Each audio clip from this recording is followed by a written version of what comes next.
Petri Wine brings you Basil Rathbone and Nigel Bruce in the new adventures of Sherlock Holmes.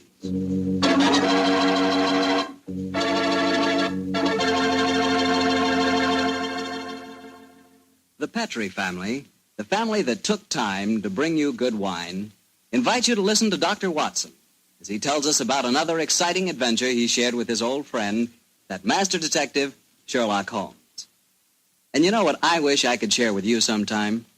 A bottle of Petri California sherry. Have you ever tasted Petri sherry? It's just perfect before dinner. Why, that Petri sherry can change the usual before-dinner lull into a special event, and that's a fact. Just look at the clear color of Petri sherry. It's a deep, rich amber, clear and cheerful-looking. And wait till you taste it. That's when you find out for sure just how good a wine can be.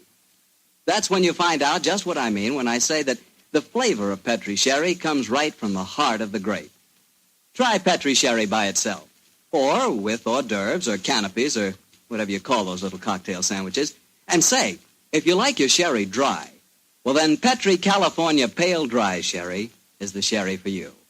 Just be sure the label says Petri, the proudest name in the history of American wines.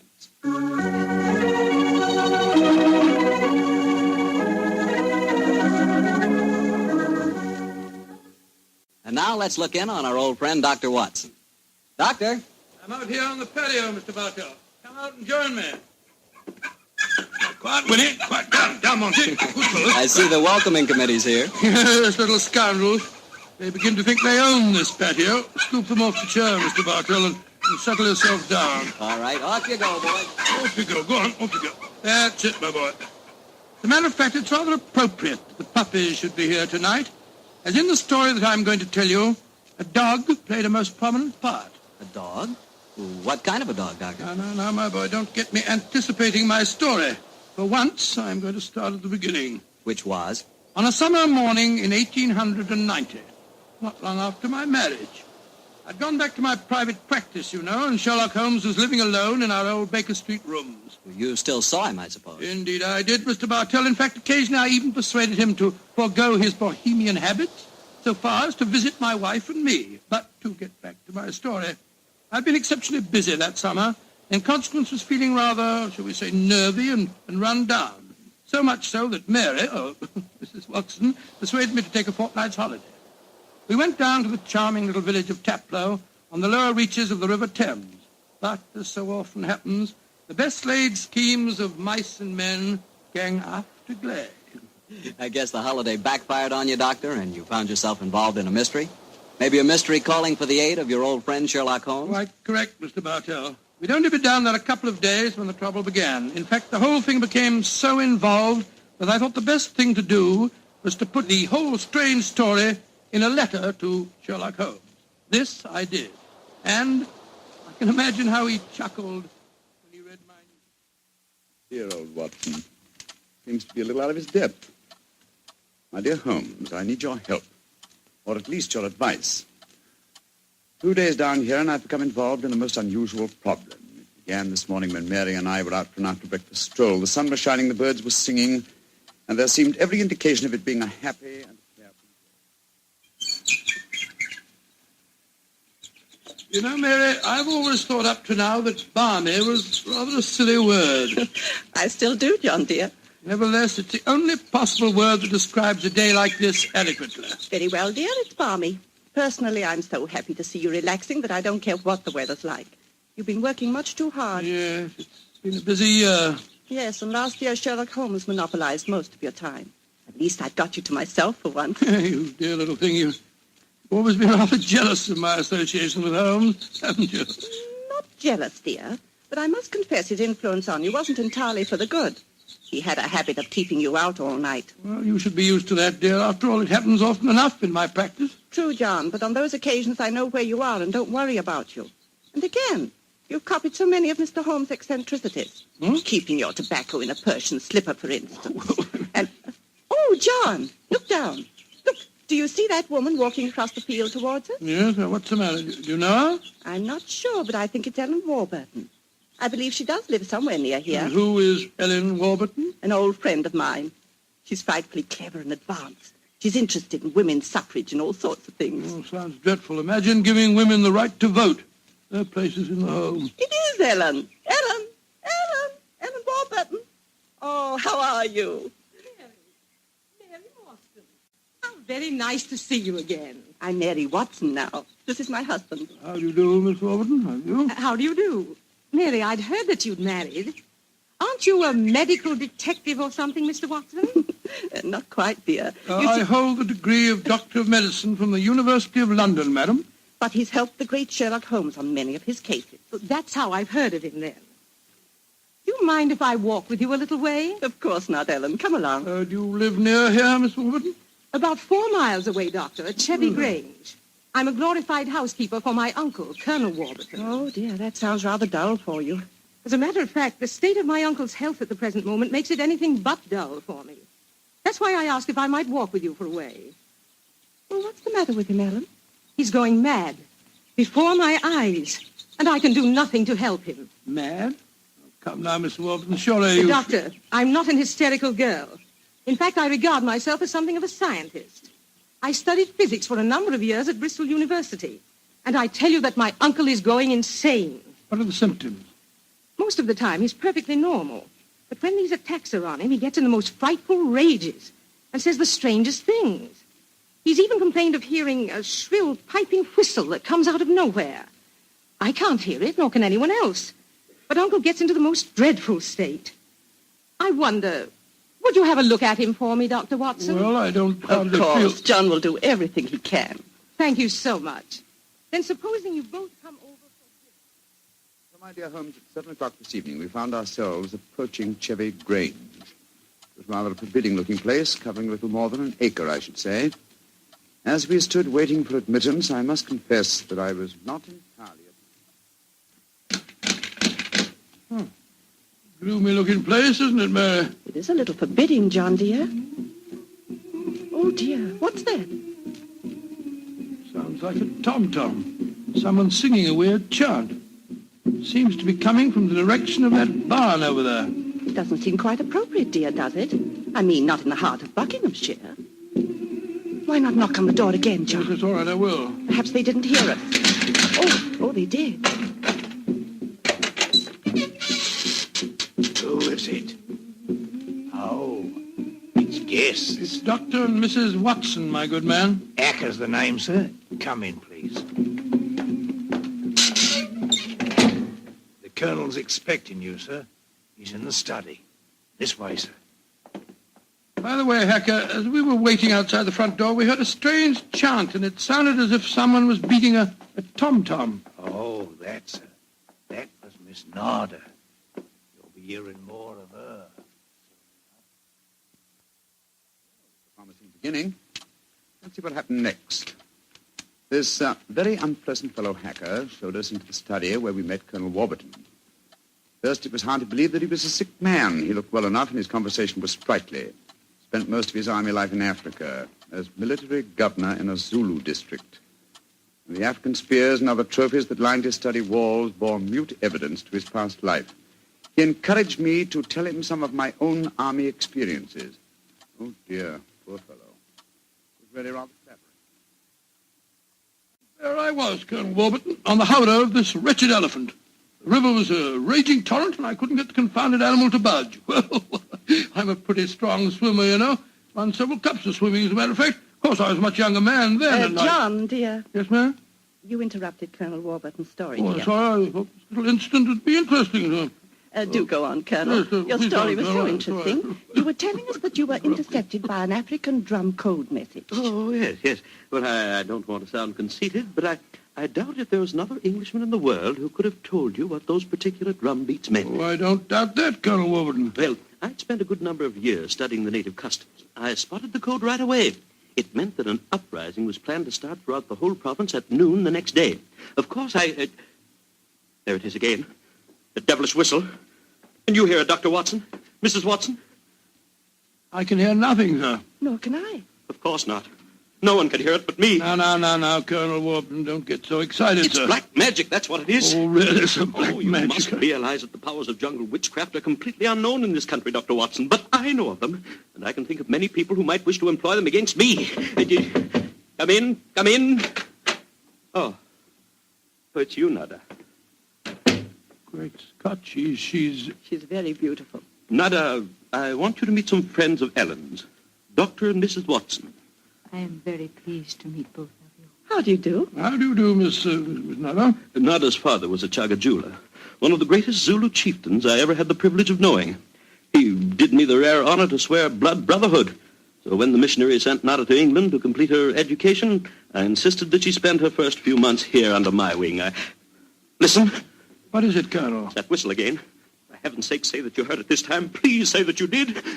I didn't hear a thing, sir. Well, I did, and I know where that sound came from. Now, put down that spear at once, will you, Colonel The Warburton? devils are trying to kill me. I'll kill them first. No, don't throw it, sir, don't throw it. Someone's opening the door. Uncle! It's Ellen. Great Scott, the spear missed her by an inch. Uncle, what is it? Whistle. I heard it again, Ellen. And I'm going to find where it came from. Poor Uncle. Of course, you heard no sound. Nothing, Ellen. What can we do to help him, Dr. Watson? Well, it's hard to say, Miss Warburton. I'm not sure that medical help's what she needs. He seems perfectly sane and lucid except for these strange outbursts. But we must do something. Propose to, madam. As soon as I get back to the inn, I think I'll write to my old friend Sherlock Holmes and ask his advice. There's a problem. I can't feel that the man should be committed to an asylum, and yet obviously when these attacks are on him, he's as mad as a hatter. Well, fascinating problem, and one that calls for speedy action. I think a telegram to my friend Watson might help to clarify some aspects of the case. Yes. Let's see. Dr. John H. Watson, Red Lion Inn, Taplow, Bucks. I suggest that you ascertain one important fact. Does the Warburton household have a dog? Telegraph reply, Holmes. Upon my soul, Mary, that's a cryptic answer to my letter. Yes, dear, it is. I'm afraid Ellen will be disappointed. He's coming over to join us for lunch to see if you have any news. What on earth can dogs have to do with the case? I can't possibly... Here's Helen now. Good morning, Ellen. Hello, Mary. Good morning, Doctor. Good morning. I suppose it's too early to have received any reply from Mr. Holmes. Well, as a matter of fact, I just got this telegram from him. You can read it if you like. I can't see it makes much sense, myself. But that's extraordinary. I did have a little dog. He was killed a week ago. But it didn't occur to me to tell you about it yesterday. Well, that's amazing. How could Mr. Holmes have known about it? It's very little that Holmes doesn't know, my dear. How was your dog killed, Miss Warburton? I found him in the grounds with his head smashed in by a stone. Oh, how dreadful. Who do you think did it? It might have been a poacher. And then again, it might have been... Your uncle? It's possible. When he's in those rages, I don't think he knows what he's doing. That's very important. I think I shall go and send Holmes a telegram at once. Don't wait lunch for me.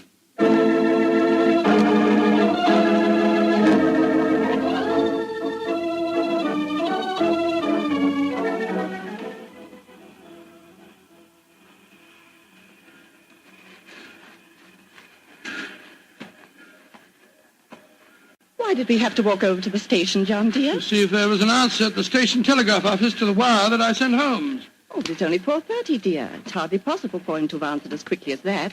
In any case, they delivered the telegram to the hotel, you know. Well, it was a nice walk, my dear. Hello, there's a train in the station now. I wonder where it's from. Why don't you ask that porter, dear? It's not a bad idea. Porter, what train is this? Oh, it's the London train, sir. Right on time. Next stop, ready? Not many people getting off here, are there? Great Scott! Look who's here! Oh, dear, it's Mr. Holmes. And he's got a dog on a leash. Oh, Watson, my dear fellow, how are you? Mrs. Watson, how nice to see you again. Thank you, Mr. I'm Holmes. delighted you're here, old fellow. We walked over to the station to see if you'd answered my telegram, and here you are in person. It occurred to me that I could be down here in the same time that it would take a telegram to reach you. And I decided that a day or two in the country would make a pleasant change, apart from the fact that Colonel Warburton's problem interests me enormously. Why on earth did you bring a dog? I felt that this was a case in which a dog would be of invaluable assistance. Oh, be careful, John. Yes, look out, old chap. I think it would be safer not to pat him. I picked him up on the Mile End Road for a couple of florins, and I fear he's a dog that should have remained in London. A singularly unattractive nature seems to have been entirely ruined by an hour's train ride. Unpleasant brute. Isn't he? By the way, Holmes, what do you make of the case from my letters? Well, I should prefer to reserve my judgment until I've met the Colonel. However, I will vouchsafe one opinion. Oh, what's that? To paraphrase a proverb, don't disbelieve all you don't hear.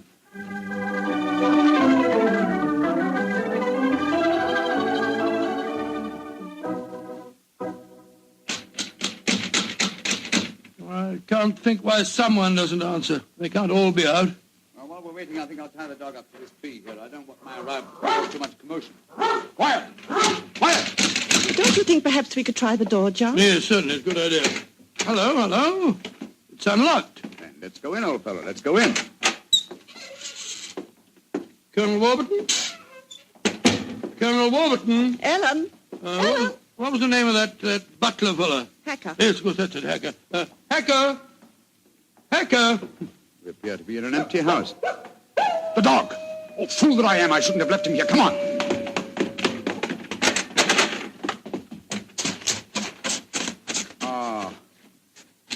We're too late. Oh, the poor dog. He's been killed. Yes, poor brute. Stabbed to death by one of the Colonel's spears. That proves it, Holmes. The man is mad. I think not, Watson. I think it proves that Colonel Warburton is a great deal more sane than some of the members of his household.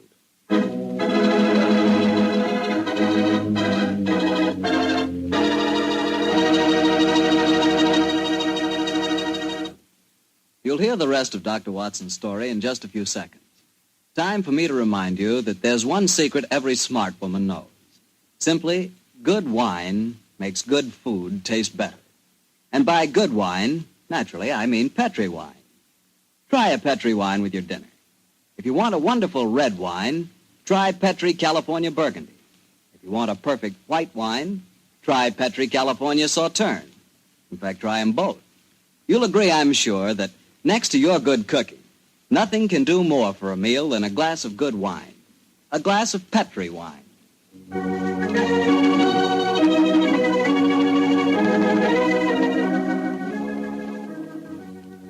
And now back to tonight's new Sherlock Holmes adventure, the story of Colonel Warburton's madness. Holmes, why are we heading for this barn? Seems to me we should be back in the house. Why, old chap? Found the house empty. Besides, I thought I heard. Shh. What is it? Listen. It's the same sound that Mary and I heard yesterday. Oh, once more, it's coming from the barn. Come on, Watson, but quietly.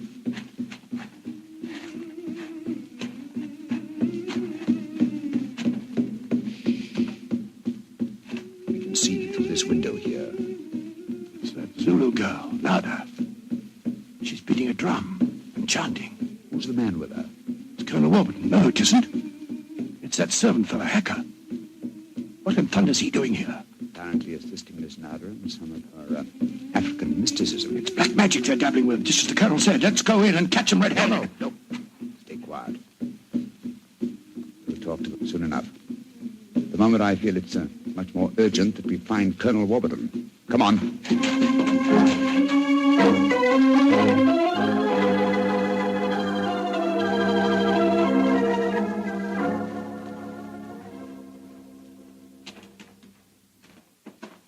There's the Colonel pacing up and down in front of the house with Mary and his niece, Miss Warburton. We shouldn't have left the women alone with him, you know. The man's dangerous. I don't think the women have been in any danger, Watson. John, dear, where have you been? Oh, well, Holmes and I decided we'd take a little walk. It proved very interesting. Miss Warburton, this is Mr. Sherlock Holmes. How do you do, Mr. Holmes? I'm so glad you're here. How do you do, Miss Warburton? And this is Colonel Warburton, Mr. Sherlock Holmes, eh? I suppose you think I killed your wretched dog. Well, I might have done it. When I hear that whistle, something seems to snap in my brain. I might have killed it. Why doesn't your doctor friend certify me as insane? Send me where I belong before I do any worse, damn it. Poor man. Isn't there anything you can do for him, Mr. Holmes? I most certainly will try to, Miss Warburton. Watson, old fellow, I wonder if you'd follow the Colonel and give him a sedative. I'm afraid he has quite an ordeal before him. Of course I will, Holmes. Miss Warburton, where were you when my dog was killed? Down in the greenhouse. As soon as I heard the poor animal yelping, I ran up to the house. I see. Mr. Holmes, you are going to be able to help the Colonel, aren't you? I'm convinced of it, Mrs. Watson. That is why I brought a dog with me from London. But now that he's dead, I must obtain another one before I can proceed further with the case. Now, I wonder where on earth I can find a dog. Look, Huh? down by the gate. There's a little girl walking with the dog. That's Sarah Entwistle, the daughter of our neighbors. Sarah, eh? Oh, excuse me, will you? Just a moment. Sarah! Sarah! Yes, Oh, Sarah.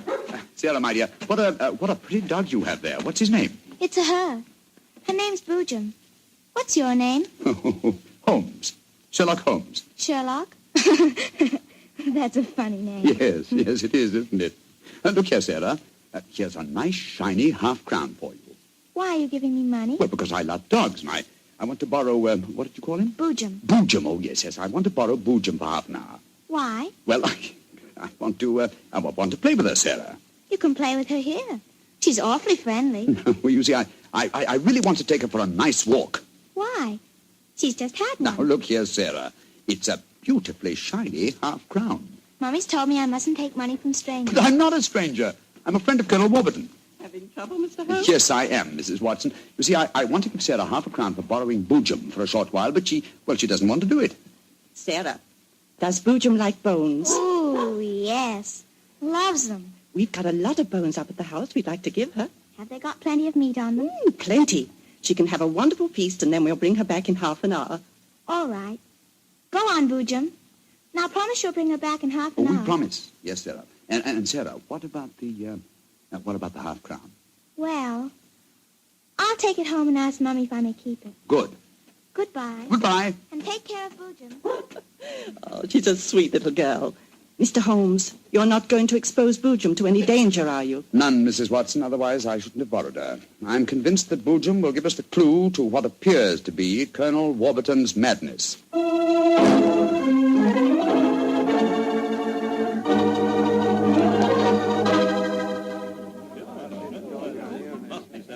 Now, let me see. We're all here. Miss Warburton, the Colonel, Miss Nada, Hacker, and the dog Boojum. Yes. Now, ladies and gentlemen, I propose to conduct an experiment. Before I conduct it, I should like to point out the chronology of the events in this case. First, Miss Nada arrived here. Mr. Holmes, you're not suggesting Please let me finish, Miss Nada. First, Miss Nada arrived here. Second, the Colonel first heard the mysterious whistle. Third, your dog was killed, Miss Warburton. Fourth, the whistling set in dead earnest. The Colonel Warburton and Miss Warburton. Doesn't that pattern suggest anything to you? No, I can't say that it does, Mr. Holmes. I don't see what you're driving at. Nor do I, Holmes. We should be more explicit. Very well, then I will. I shall now conduct my experiment. I want you all to watch Colonel Warburton and the dog Boojum. Excuse me while I turn my back. Now. There it is again. That whistle. The dog heard it, too. Great Scott, Holmes. What does it mean? It means that this wooden whistle in my hand is the answer to the mystery. The sound made by this cunningly designed instrument is above the normal range of pitch. You see, the Colonel has hypersensitive ears. So the dog heard it. Perhaps I should have said the normal human range of pitch. Then do you suppose someone has deliberately been trying to drive the Colonel mad? Of course, Mary, that's why the dogs were murdered. Whoever it was knew that a dog could give the game away. And it's not hard to guess who that someone is. Nada, this started when you came here. Is this your gratitude for the Colonel's kindness to you? Endangering his sanity with your evil black magic? That is not true. One moment, please, Miss Warburton. Miss Nada. Yes, Mr. Holmes. Dr. Watson and I watched you in the barn some 3/4 of an hour ago with Hacker. Were you engaged in practicing any form of black magic? No. I was praying to my old gods to save the Colonel's sanity. What were you doing there, Hacker? Don't tell me you were praying to old gods, too. I used to be a chapel-going man, sir, but I don't know. No harm in trying something new, I always say. In any case, why should Miss Nada wish to persecute the Colonel? It might be for some tribal revenge. Oh, but that's ridiculous, Ellen. Her father and I were sworn blood brothers. Exactly, sir. No, it should be obvious. Who had a motive for making the Colonel appear mad? His niece and heiress. What do you mean? She has studied physics, you will remember, and so could know about supersonic research. Possibly she was afraid the Colonel might leave his estate to Miss Nada, and so wished him to appear insane and thereby invalidate a new will. In any case, I found this whistle in a drawer in your room, Miss Warburton. Ellen, how could you? I did it for your sake, to save you from Nada. She's just an adventuress, only you won't see it. Colonel Warburton, what action do you wish me to take regarding your niece, Miss Warburton? My niece? I have no niece, Mr. Holmes. Come now, my dear.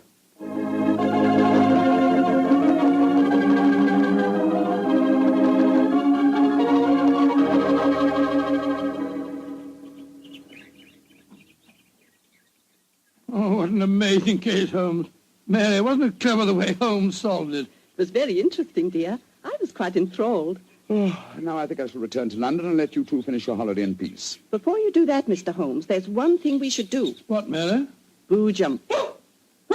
We promised, you know. Oh, yes, of course. I think the three of us might walk her home. But before we do that, I suggest we rummage through the kitchen. The kitchen? What on earth for? Bones, dear. Exactly. And bones with plenty of meat on them.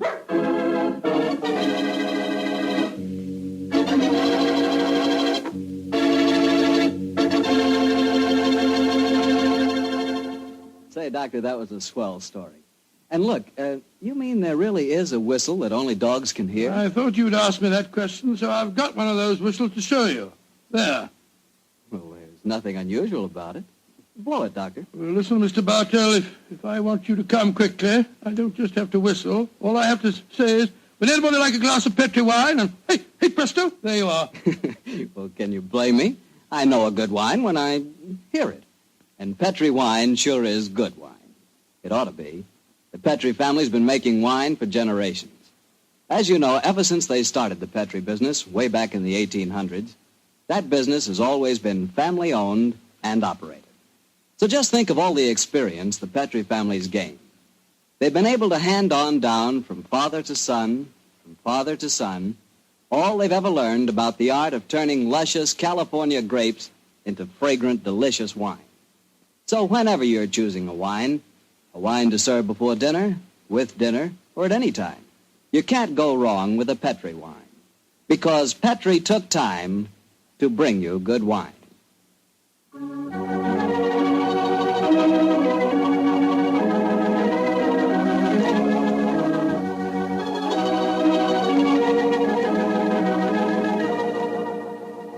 Tonight's Sherlock Holmes adventure is written by Dennis Green and Anthony Boucher and is based on an incident in the Sir Arthur Conan Doyle story, The Engineer's Thumb.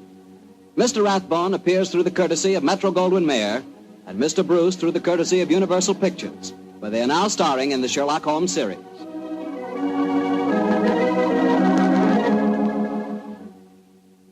The Petri Wine Company of San Francisco, California, invites you to tune in again next week, same time, same station. Oh, the Petri family took the time to bring you such good wine. So when you eat and when you cook, remember Petri wine. To make good food taste better, remember... Petri